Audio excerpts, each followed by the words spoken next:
Take one. Action!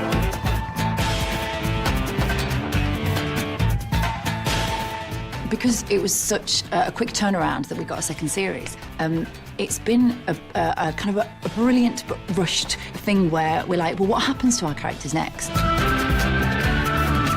There's a great sense of responsibility to live up to the expectation of what's gone before. We're dealing with this great world. You just think, OK, how can we make this better? How can we make this more dramatic? And, where can we go with this? It's about these two ordinary women who we like watching, doing a very dirty job, dark job, and so we need our villains to be doing dark deeds to illustrate them and illustrate their lives and illustrate that they're very tough women. Well, that wasn't Nadia, was it? In the first series, very much, Janet was sort of... You don't mummy me anymore. Tutoring. Anyway, I'm not your mum. What's up? For me, it's a joy to come to a show like Scott and Bailey when the first series, you've got great scripts and brilliant characters already established. The tension between the relationships that the two women have with their respective partners or ex-partners. And so it's thrilling to work on this. To come back for series 2, we kind of know that what we were doing kind of worked. And so it's about, we can just enjoy it a lot more this time. We left Rachel in a state last year, a state professionally and in her relationship. And I think you leave Rachel in a place where she needs to get her ambition back on track. She's got her head down and she's quite together at the very beginning. And then Sally Wainwright brings in Dom Bailey. He's been in prison for 4 years. Rachel hasn't seen him. Two things: I'm a police officer and you've just used my flat to sell sex in. Do you understand that you can't do that? And number two, what are you doing? What are you doing?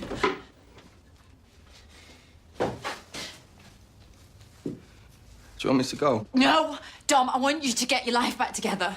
Things go very, very wrong for Janet. The problems that were hinted at in the relationship with Aid last year come to a head.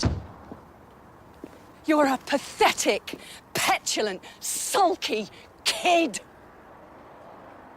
There was also this office flirtation and kind of old romance with Andy that had come up. I've got to get home. Me too. I want you to your car. Look, leave her. You said you'd back off, so back off.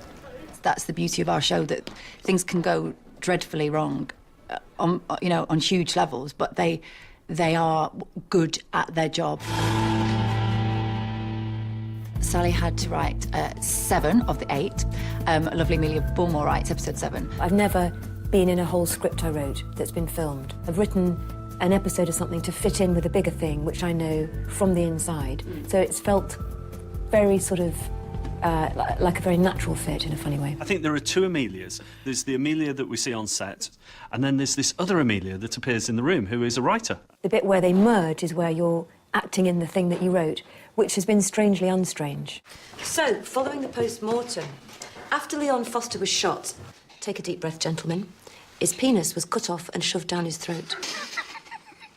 I'll file that under horrified hysteria, shall I, as opposed to callous glee? Definitely. She's got a very clear role. She, in the briefing scene, she brings everybody up to date. She tells people what to do. She delegates to Andy, who delegates to the others, and then Scott and Bailey go out on the coalface, and she's there to put pressure on our heroines, to trip them up, to help them out. She's there as a force to act on them. Get onto uniform, tell them to go to that phone box now, but tell them not to touch anything. I just want it secured. I want a CSI there, I want it fingerprinting, I want to know who made that call. What are you doing now? Oh, we're getting around that now. It does sit kind of uneasily making entertainment out of murder, and whether it's the murder of a child or the murder of, an adult, there's still something quite uneasy about it, and I think that's why I wanted to try and deal with it quite sensitively rather than exploiting it. I'm keen to push things to North Manchester. I think it's long overdue. Really brilliant location because you can see the city and you can see the countryside. That feels like it was a great place to put something. And we really wanted to capture specific areas and not make a sanitised version of it, and still, make it beautiful to look at. Want you to get onto Andy, house to house, starting with this street, that street, these streets along here. Any CCTV in the vicinity going back to last Monday night? I've seen a bus go along that road, so let's find out the route. There might be more than one. And get hold of any CCTV from any buses. Yeah, days like this are really exciting. You've got so many people on set where you've got stunt advisors, stunt drivers. You look forward to these days, you look at the script, you think, yeah, I can't wait for that day. We've closed the road off in the middle of Manchester, which is fantastic. We're chasing Darren Walcott, who's our suspected murderer. So it's a hot pursuit, and if we don't get to them, someone might get killed. We're going to very quickly skid and pull them over.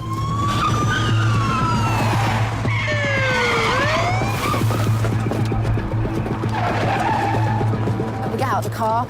Basically, I drop him, we roll on the bonnet in a kind of Starsky and Hutch manner, and then I cuff him. Yeah, go on, hard man. Do you want to wake up in hospital? I'm arresting you on suspicion of murder. And me and Nick are going to rugby tackle the other suspect to the ground, and we think we've got the guys who've done it.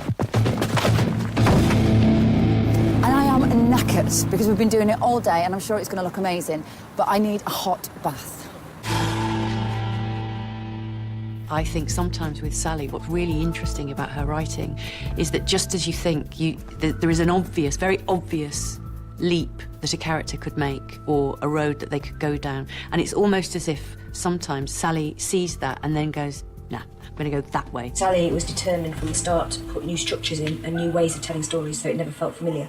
At the same time, you want people to get rewarded for sticking with the characters they like. The beauty of it is that it's real, and that you can watch it and think, this is really happening in Chadderton, Oldham, the north of England. And I think that is what Sally Wainwright does brilliantly. She's got such an original voice as a writer.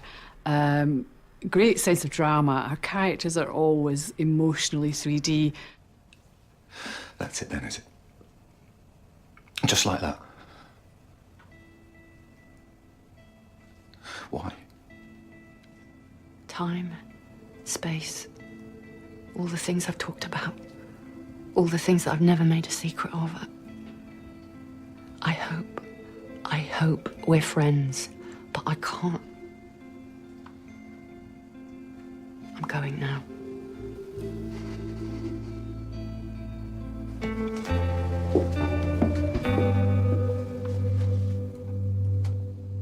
I think that was the one rule, was that everything was from the point of view of Scott or Bailiff, and we tried not to.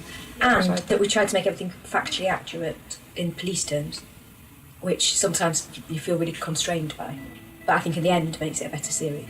You've got your drama where accuracy is totally ancillary and totally suspended, and then you've got your total reality. Somewhere in the middle, you've got what I think is Scott and Bailey. We're as far to this end, which is the accuracy, as we possibly can. It's great to have the real restrictions imposed on you rather than imaginative, created ones that don't exist. Often interview technique is far more gentle than you'd expect. All those sorts of things, doing stuff by the book and very closely to how the police do it, actually was a blessing in many ways. That approach is really well thought out and considered in a way that perhaps we don't see normally in crime drama. What we think happened, Michael, correct me if I'm wrong, is that you tethered Dylan with the belt while you sexually assaulted him. Did I mention that we found semen?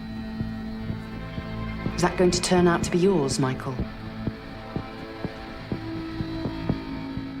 It's a really interesting, dramatic premise. It informs so much about how a scene is going to play out.